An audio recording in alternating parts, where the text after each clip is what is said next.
My junior year in college, I had a strange experience. First, a few background details. My dorm room was attached to my roommate's, so I had to go out through hers to get to the bathroom or the hallway.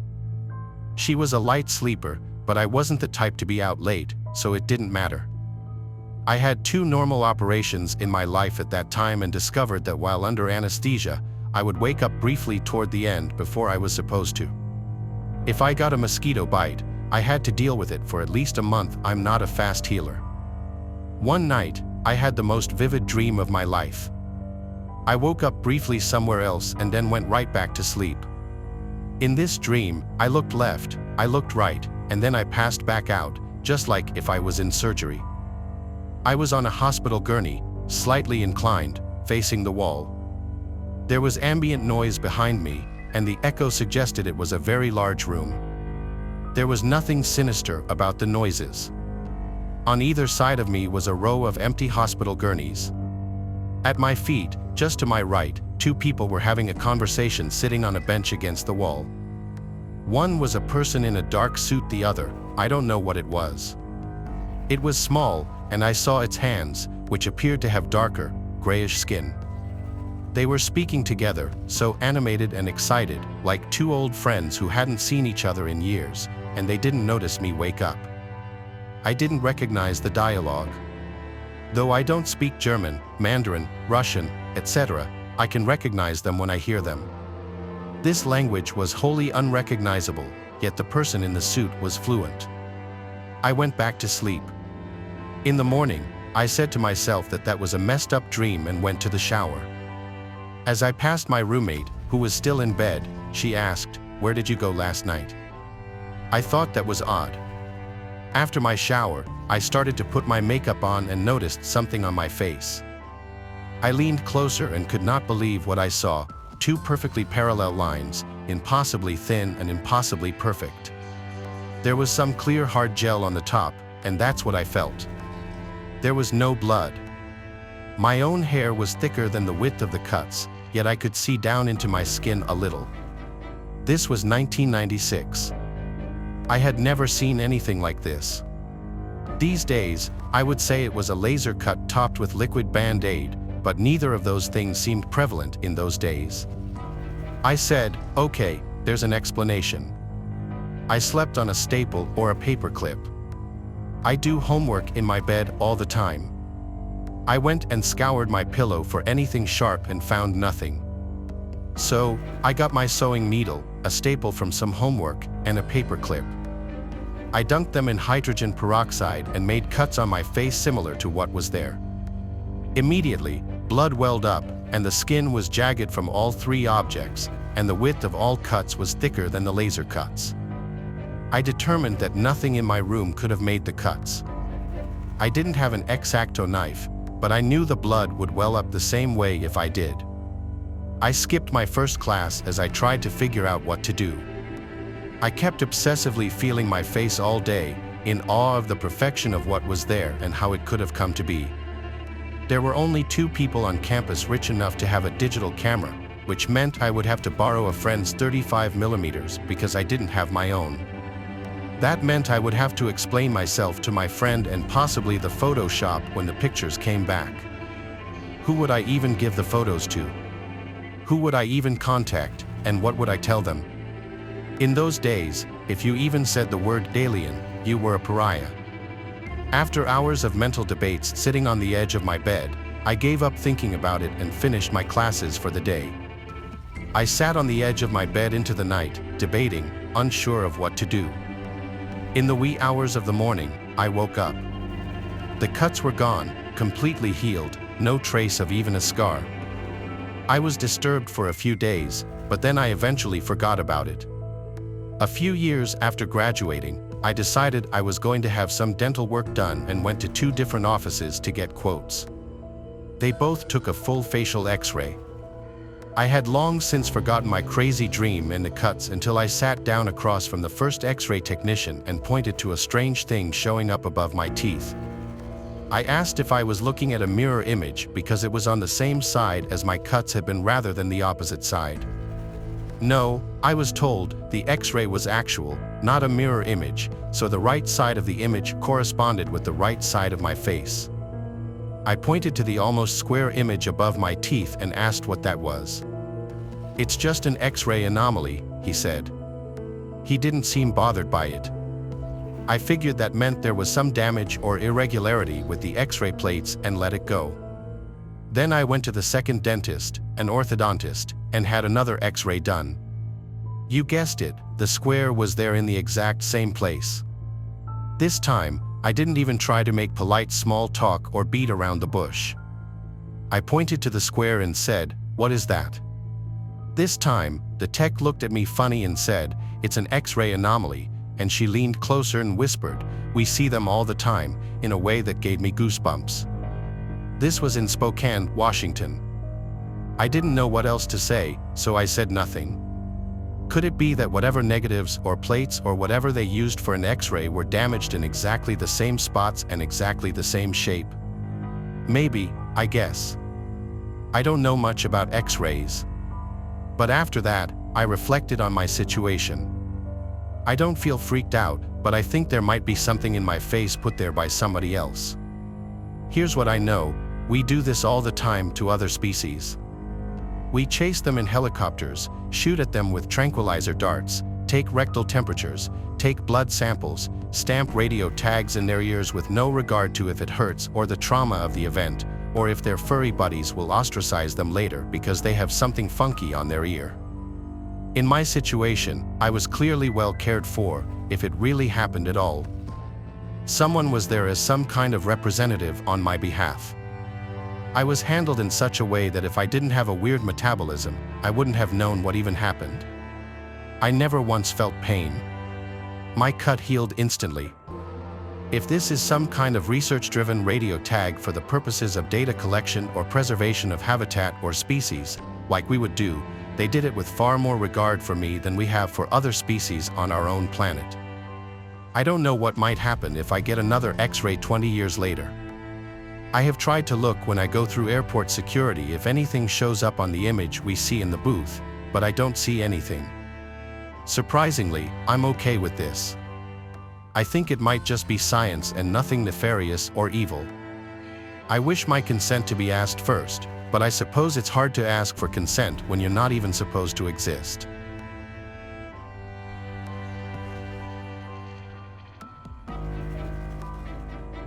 It was late afternoon, and I was probably around 10 years of age at the time.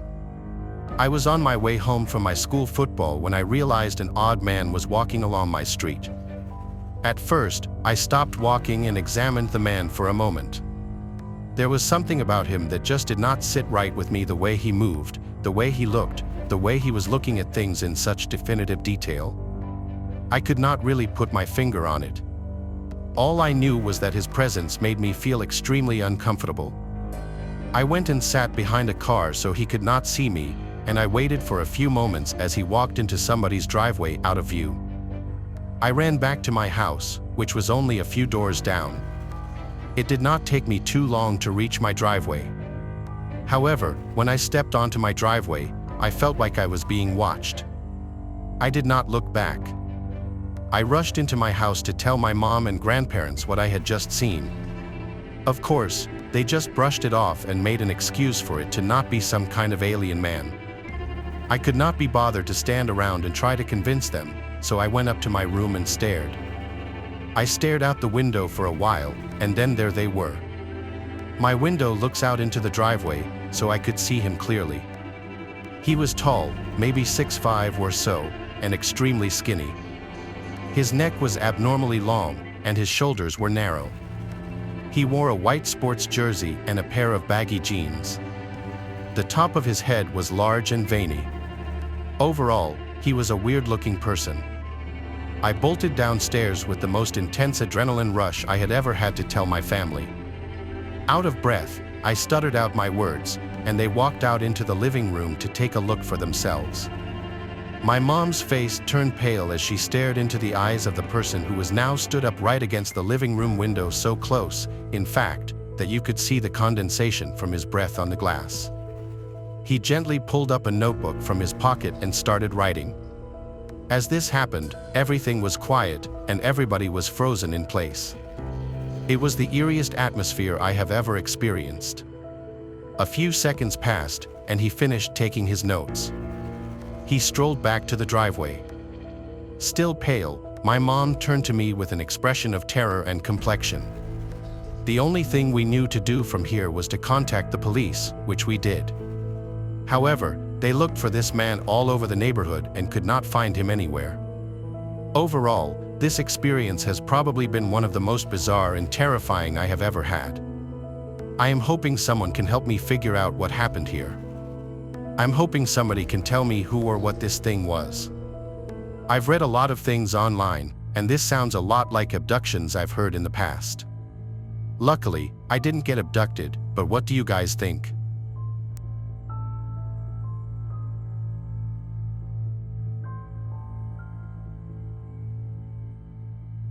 I faced a grim battle with a rare blood cancer, one that offered little hope for recovery.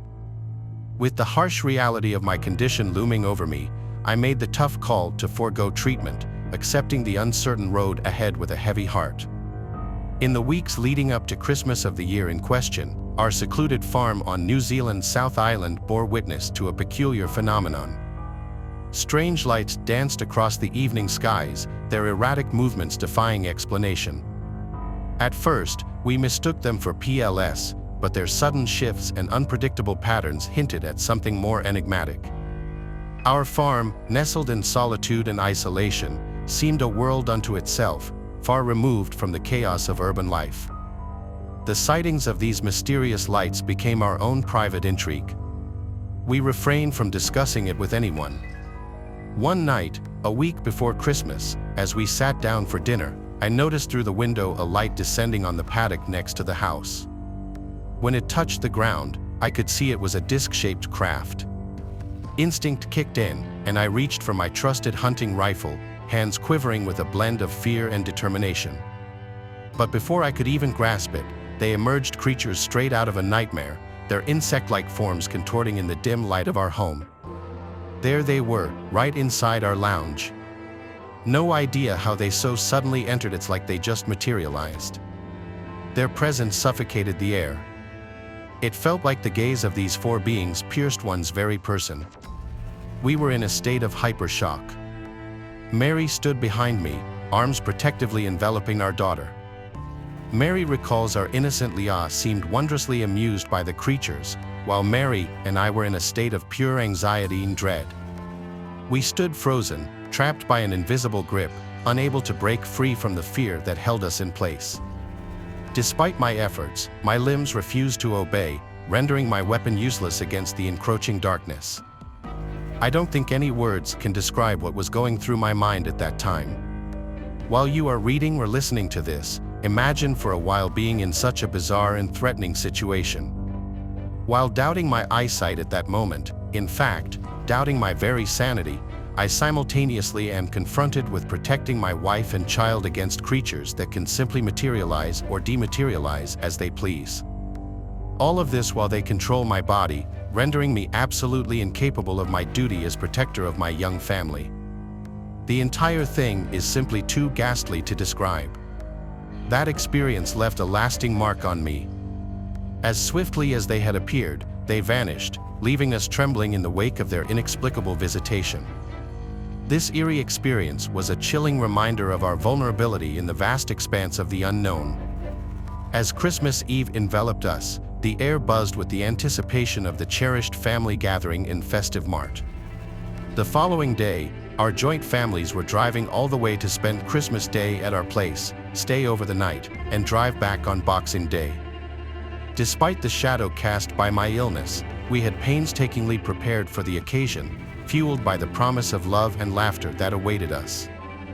Mary, ever the embodiment of resilience, orchestrated the culinary symphony in the kitchen with practiced finesse. The aroma of roasting turkey and freshly baked pies wafted through the air, a tantalizing preview of the warmth and joy that awaited us on the morrow. Yet beneath the facade of holiday jubilation lurked a solemn reality, a truth I had grudgingly come to terms with. This would be my final Christmas, a poignant reminder of life's transience and the relentless march of time. The events of the previous week were still on our minds, but as it caused no harm except for freaking us out, we decided that we would not let it feature in our thoughts for the next few days. If only it was going to be that simple. As the night wore on and darkness blanketed our home, a disturbance shattered the tranquility. I jolted awake, a sense of disquiet creeping through me like a silent specter in the night. Emerging from the comfort of my bed, I stumbled into the enveloping darkness, my heart pounding like a drum in my chest. As I bore witness to a sight that terrified me, one of those very same otherworldly creatures was in our house. As I stood in the hallway, I saw it slipping into Leah's room like a phantom in the night. It seemed not to notice me, or maybe it was simply not bothered by my presence. Fear spurred me onward, my footsteps resounding through the silent corridors as I hastened to my daughter's side, only to find her bed and room empty. They had taken her, but how? Panic seized me. I grasped for the phone, desperate for aid in the face of the unknown, but fate, it seemed, had different plans. The telephone lines remained eerily silent, they were dead.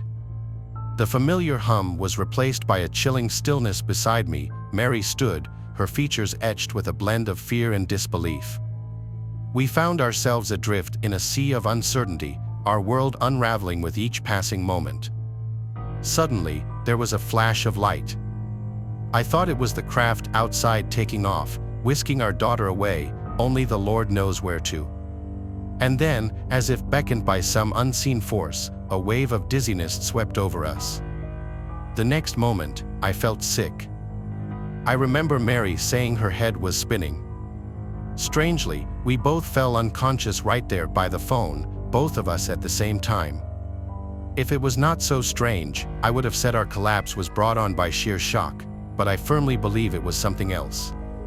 Look, both Mary and I, even amidst my illness, were pretty level-headed people.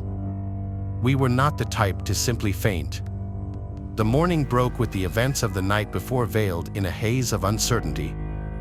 As awareness slowly returned, I found solace beneath the covers. Mary's reassuring presence by my side offered comfort in the midst of turmoil. The covers in bed. How did we get to bed? My last memory was of us losing consciousness in the hall by the phone. But then a worse memory, Leah. They've taken Leah. Then something unexpected and beautiful happened. A sweet, innocent voice beckoned us from our slumber, drawing us to the warmth of the lounge. There, bathed in the soft morning light, sat Leah. Her laughter was a melody that chased away the dread and fear. Relief washed over us like a tidal wave, cleansing our hearts of doubt and anxiety. She was safe, untouched by the darkness that had threatened to consume us. We held her close, her embrace the ultimate gift I would receive on that Christmas day. As we basked in the joy of her presence, a sense of peace settled over our home, a peace forged by the unbreakable bond of family. We never discussed the events of the previous night or days with our family. Despite the horrific events leading up to our Christmas, the day itself turned out to be a beautiful experience of love and joy. As it was going to be my last, I only wanted to focus on making that Christmas the best memory for Mary, Leah, and our folks. We kept it that way throughout the festive season. New Year's came and was another joyous event with friends and family. Yet after that, life had to return to its normal routine, and with that returned the doubt and fear. Beneath the surface, a lingering doubt nagged at us, a question unanswered. What had truly transpired on that fateful night, and why did Leah's memories remain veiled in mystery, her innocence untainted by the chaos that had engulfed us? We sought answers as the new year broke. Without revealing too much, as we did not want them to think we were crazy, we had Leah checked out by a pediatrician and a psychologist. Both found her to be in excellent health and showed zero signs of trauma of any kind. So the truth remained elusive. Leah, a beacon of hope, stood unwavering in her innocence, her laughter a reminder of the resilience of youth in the face of uncertainty. However, her apparent lack of any trauma amidst what happened to her puzzled us. Yet, we were grateful our daughter was unscathed by whatever happened to her. Then February came, and it was time for my visit to the oncologist. Even though I knew what the path forward looked like, these visits were required to manage my condition as best as the clinicians could. I steeled myself for the tests and examinations. Blood was taken, and we had to be back for a follow-up the next day. I prepared for the inevitable affirmation that the cancer was staying its course. My only dread was that it might be speeding up, which would mean even less time with my family. When the specialist finally entered with an expression of confusion, I knew he had further bad news for us. Then our world changed. His words, when they came, shattered the darkness like a beam of light. "Your cancer is gone." I will never forget his words.